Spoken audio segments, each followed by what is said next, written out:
نبی پاک صلی اللہ علیہ وسلم کی حدیث ہے مسلم میں طبرانی میں، حضور نے فرمایا آؤ میں تمہیں پچھلے زمانے کے ایک ایماندار نوخیز ولی اللہ کی بات سناؤں۔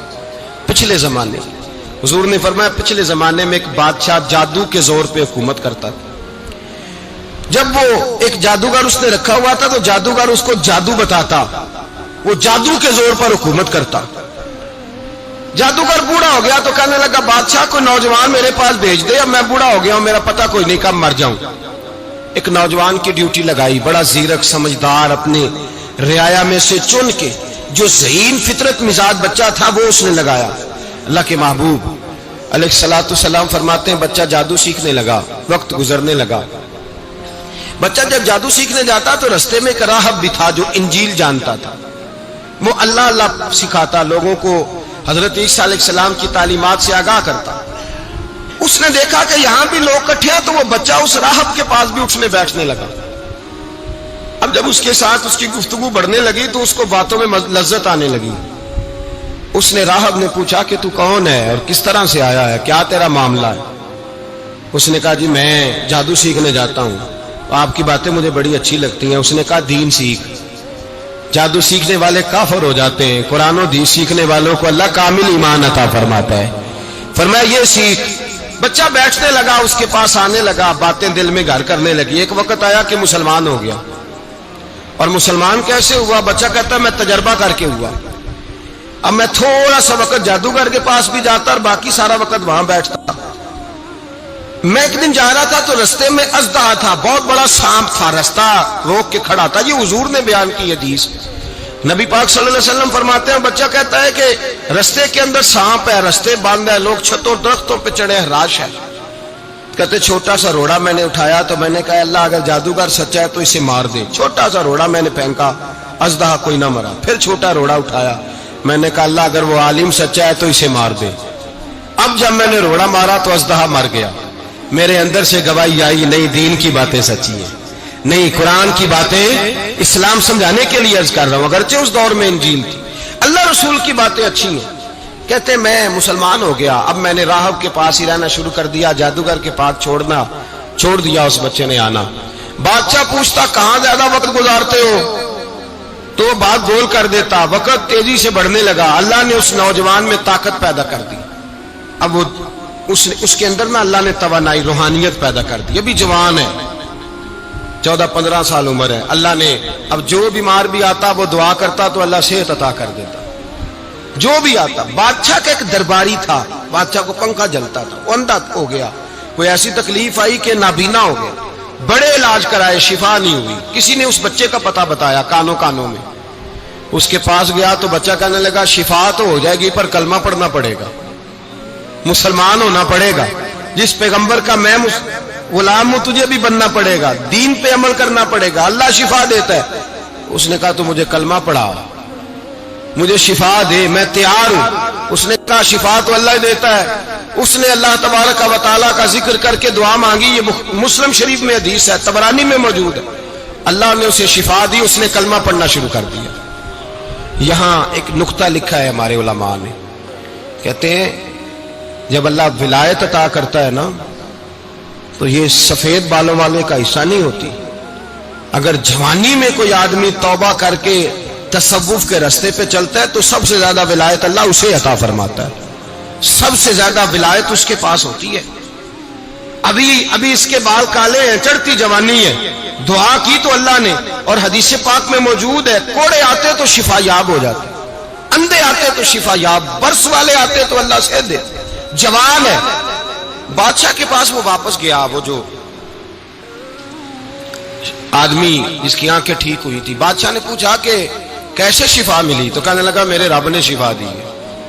بادشاہ سجدے کراتا تھا، اپنے آپ کو منواتا تھا، معاذ اللہ، کہنے لگا میرے علاوہ کون رب ہے؟ اس نے کہا وہی رب ہے جس نے تجھے پیدا کیا ہے، اور وہی رب ہے جس نے مجھے اندھے کو آنکھیں دی ہیں، وہی ہے میرا مالک۔ کہا اچھا تو مجھے نہیں مانتا؟ کہا نہیں میں اپنے رب کو مانتا ہوں۔ بادشاہ نے اسے سزا دی، ستایا، اس نے بچے کا پتہ بتایا، پھر بچے کو بلا کے ستایا تو اس راہب کا پتہ بتایا، راہب بھی قتل ہو گیا، نابینا بھی قتل ہو گیا۔ بادشاہ نے کہا سپاہیوں سے اس بچے کو لے جاؤ اور پہاڑ کی چوٹی پہ جا کے نیچے پھینکو تاکہ مر جائے. بچہ پہاڑ کی چوٹی پہ گیا تو ہاتھ اٹھا کے کہنے لگا یا اللہ میرے لیے نہیں اپنے لیے، میرے لیے نہیں اپنے لیے انہیں اپنی قدرت کے جلوے دکھا. میرے لیے نہیں، اللہ کے بندے اپنی جان بچانے کی دعائیں نہیں مانگتے، اپنے لیے انہیں اپنی قدرت کے جلوے دکھا. یہ دعا مانگی، جتنے لوگ ساتھ آئے تھے وہ سارے زمین پہ گرے اور سب مر گئے، پہاڑ سے گر کے مر گئے. بچہ واپس سیدھا بادشاہ کے پاس کہنے لگا لو بھائی میرے رب نے مجھے بچا لیا ہے. جوان کا ایمان دیکھو، میرے رب نے مجھے، بولو میرے اللہ نے مجھے ایمان کی گواہی دے رہا ہے، میں بچ گیا ہوں، تو جھوٹا ہے میرا رب سچا ہے. اس نے کہا لے جاؤ اس کو دریا میں، کشتی میں بٹھاؤ، بیچ دریا کے جا کے دھکا دے دو. بیٹھے کشتی میں، دریا کے بیچ گئے، اور جب جا کے وہاں اس کو دھکا دینے لگے تو اس نے کہا اللہ میرے لیے نہیں اپنے لیے انہیں اپنی قدرت کے جلوے دکھا. بس ایک طوفان سا آیا، جتنے سپاہی ساتھ آئے تھے ڈوب کے مر گئے. وہ بچہ اٹھا اور سیدھا پھر بادشاہ کے پاس، اسی کے پاس کہنے لگا لو بھائی میرے رب نے مجھے بچا لیا ہے، تیرے پاس آیا ہوں. وہ کہنے لگا تو کیا مصیبت میرے گلے پڑ گئی ہے، کیسے جان چھوٹے گی؟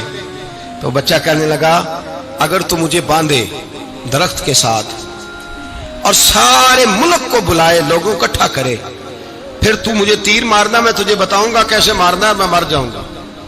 اللہ کا بندہ نوجوان ایمان دیکھو، مرنے کے طریقے بتا رہا ہے، میں تجھے بتاؤں گا میں کیسے مروں گا. یہ بات کہی، بادشاہ نے سارا مجمع جمع کیا، ملک سارا باہر آ گیا، درخت کے ساتھ باندھ دیا.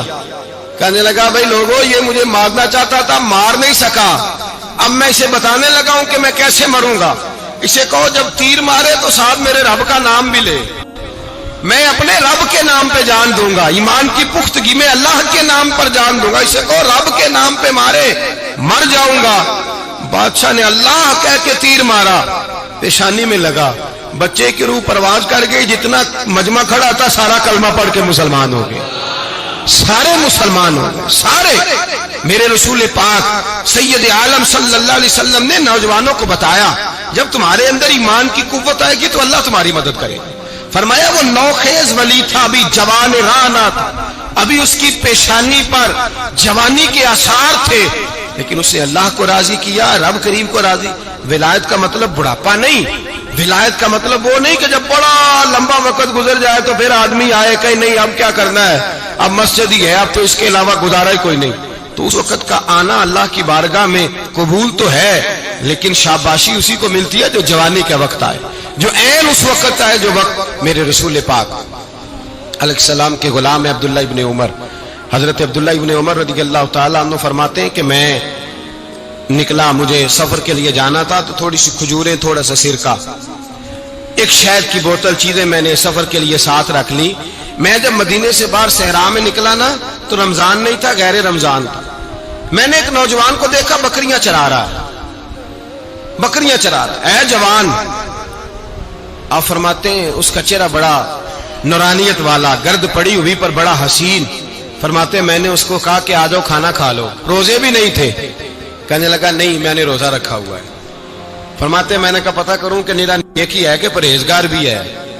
نیک وہ ہوتا ہے جو نماز پڑھے روزہ رکھے، پرہیزگار وہ ہوتا ہے جو گناہ سے بچے، وہ پرہیزگار ہوتا ہے. کہا پتہ کروں پرہیزگار بھی ہے کہ نہیں. کہتے میں قریب گیا تو میں نے جا کے اس کو کہا بھائی تیری بکریاں بڑی پیاری ہیں، میرا دل کرتا ہے ایک بکری مجھے دے دو.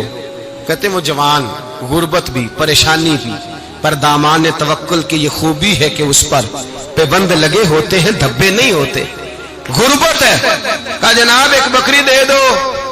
کہنے لگا جناب بکریاں میری نہیں، بکریوں کا مالک کوئی اور ہے. کہتے میں نے آزمانے کے لیے کہا کہ بکریوں کے مالک کو کہنا ایک بکری بھیڑیا لے گیا ہے، کہہ دینا بھیڑیا لے گیا ہے. تو کہتے اس نے میری طرف دیکھا، گرد سے اس کے بال لٹے ہوئے، آنکھوں میں روشنی، چہرے پہ اطمینان، لب و لہجے میں ایمان کی طاقت. نوجوان کہنے لگا حضور بکریوں کے مالک کو تو کہہ دوں گا بھیڑیا لے گیا ہے، جب عرش کا مالک پوچھے گا تو کیا جواب دوں گا، اللہ کو کیا جواب دوں گا. کہتے ہیں میں کانپنے لگا اس کی بات سن کے. واپس آیا، جو کام نکلا تھا وہ چھوڑا، واپس لوٹ آیا. میں نے پتہ کیا کس کا غلام ہے، پتہ چلا فلاں آدمی کا ہے. کہتے میں نے پہلے غلام خریدا، پھر پتہ کیا تیرے پاس بکریاں کتنی ہیں، اس نے کہا 400. کہتے میں نے مالک سے ساری بکریاں خریدی، پھر غلام کو بلایا، پھر وہ بکریاں تحفے میں دی، تحفے میں۔ کہنے لگا حضور یہ سارا کچھ مجھے کیسے ملا؟ میں نے کہا تیرا ایمان بڑا پختہ تھا تو میرے رب نے تجھے انعام عطا فرمایا۔